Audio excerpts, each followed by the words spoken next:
Okay, question 10. PQRS is a quadrilateral labeled anticlockwise. Which one of the following is a necessary but not careful but not sufficient condition for PQRS to be a parallelogram? Good. Okay, so let's have a look at the options. Okay, actually, before I look at options, let's set up the letters. All right, so PQRS is anti-clockwise. Okay, so PQRS. Okay, anti-clockwise. All right. Okay, so it's saying that PQ equals SR and PS is parallel to QR. Okay, is that necessary for parallelogram? Oh yes, right, because the parallelogram has opposite sides equal, right, and it has opposite sides parallel as well. Yeah, opposite sides parallel and opposite sides equal, both pairs. All right, so this is necessary. So necessary is yes. Okay, how about not sufficient though? Okay, so PQ equals SR and PS is parallel to QR. Okay, so can I make something which is not a parallelogram using these conditions? Oh, I think so, right? Because you can do something like, okay, let me have a think.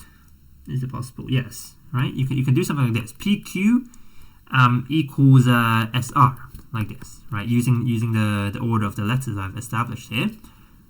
Let's say these are equal in length, right? Then these are parallel lines.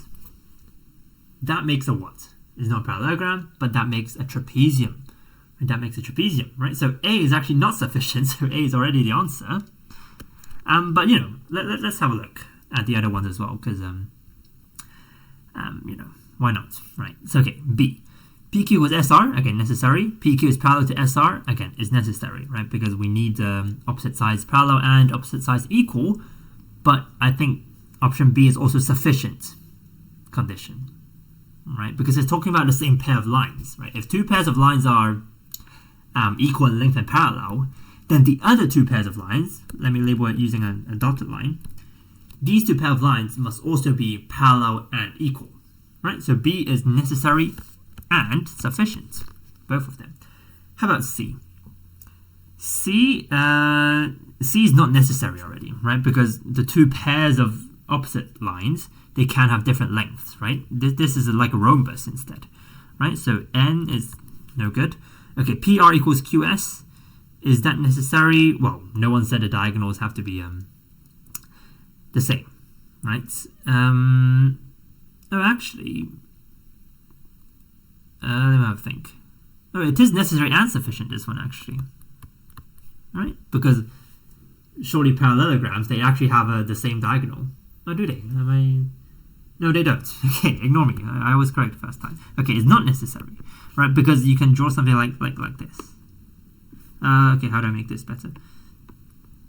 Okay, well, you get the idea, right? So these two diagonals here, they clearly have different length.